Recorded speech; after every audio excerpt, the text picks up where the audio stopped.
The Trump campaign clearly oversold and underdelivered this weekend at its Tulsa rally. What went wrong and why? Let's ask political strategist, best-selling author, and Newsmax analyst Dick Morris. Dick, welcome back. Thank you. So nothing went wrong. Everything was great. Everything was great. Don't look over here. So I hate to take the question, but who cares how many people showed up? But okay, okay, Dick, but your expertise is messaging. I agree with you. Okay, I think that rallies are like yard signs. I don't really care. Tell me how. That doesn't mean because you got 100 yard signs up down the interstate doesn't mean you're going to win, right? You need to get people to the polls. You know this better than anybody. But here's the point that I would make is that if you go out there and tell everyone that there's 1 million people that are RSVP'd for this thing that want tickets, and you create this atmosphere that everybody's coming and that there's going to be long lines, and then you don't, that doesn't look good message-wise. So I agree with you. I don't necessarily care how many showed up and didn't. He got a ton of people watching it. But was it a strategic mistake to try to focus on that as opposed to just saying he's going to have a rally? Then no one would have cared how many people showed up. It was a tactical mistake, not a strategic one. The strategic fact, which is the most important that nobody's covering, is that Donald Trump articulated a winning campaign strategy for the first time in that speech. He made clear how he's going to defeat Joe Biden, and he laid out a strategy and a plan that will work.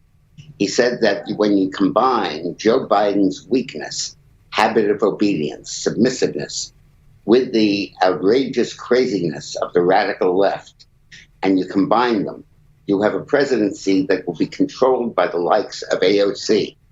And with Biden as president and them controlling Congress, there'll be nobody there to stop them. And that is the key thing of the Trump campaign.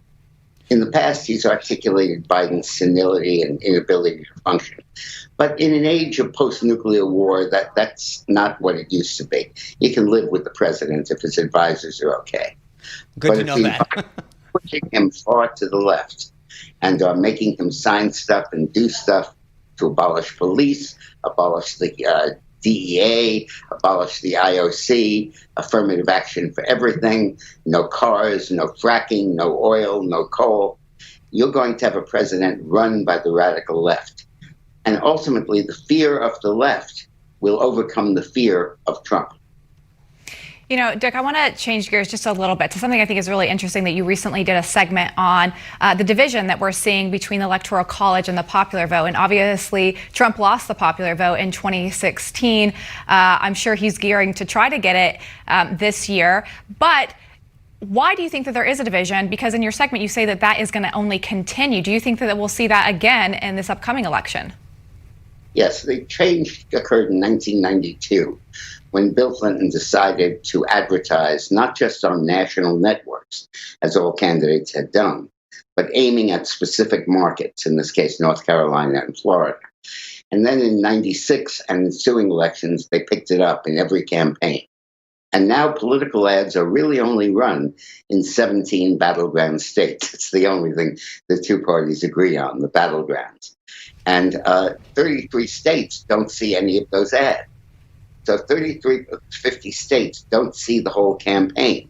They just see a part of the campaign. But the 17 see it all. So a candidate who is positioned well will do better than expected in the 17 and worse than expected in the 33. And that accounts for the variation between the popular vote and the electoral vote. That's an interesting take. That's definitely interesting. And so you almost have people in different states experience election very differently. Dick, we're out of time, but it's so good to talk to you and look forward to the next time we get to have you on. Thank you. All right. Well, switching gears just a little bit, John Bolton's explosive new book hits bookstores tomorrow. But the former national security advisor has already made the rounds, doing interviews and slamming the president. My experience was he very rarely read much. The president should read extensively the material he's given. It's not clear to me that he read much of anything. There was just a an unwillingness on the part of the president, I think, to do systematic learning so that he could make the most informed decisions. And President Trump tweeting, "I gave John Bolton, who was incapable of being Senate confirmed because he was considered a wacko and didn't have a chance. I always like hearing different points of view. He turned out to be grossly incompetent and a liar. See judge's opinion. Classified information," end quote. And of course, he is referring there to the federal judge who denied the administration's attempt to block the release of the book. But the judge also cautioned that Bolton's book likely jeopardizes national security. So, what long-term effects will this book have? That's the big question. Let's ask presidential historian, Newsmax analyst, and best-selling author of Mary Ball Washington, The Untold Story of George Washington's Mother, Craig Shirley. Craig, welcome to the show. Thank you very much. Well, it's good to have you. Well, I want to get your take on this. Obviously, there's a lot of controversy about this book. But as a historian, do you think that this book will hurt the long-term relationship between the National Security Advisor and the president? No, it'll be relegated to the annals of history. But between now and November, people are focused on much more important things like coronavirus, their jobs, the future of this country, the national security of this country. This is really so much eyewash. John Bolton's going to get his 15, 16, 17 minutes of fame. I've known John Bolton for a long time. He was once a client of mine. He is a chronic neocon, always has been a neocon, always wanted to invade every country, always wanted to invade Nova Scotia, probably. And the neocons are a small constituency in the Republican Party, but is this going to sway the election? No. In 48 hours, it'll be forgotten. You know, Craig, I don't necessarily. Lindsay's point. What I've been arguing is that it's not just what he said on the classified side. It's the trust that if I'm a president now going forward, you got to think to yourself, is my national security advisor giving me advice or writing down what I'm saying because they're going to want to profit from it at the end? I mean, Bolton got $2 million, it's reported, for doing this. And you've got to question yourself now whether or not that's going to ruin the relationship. President Trump or any future president is going to be looking over their shoulder the whole time wondering, is this guy going to sell me out at the end? This is, Sean, as you know as well as I do, this has always been a problem for modern presidents.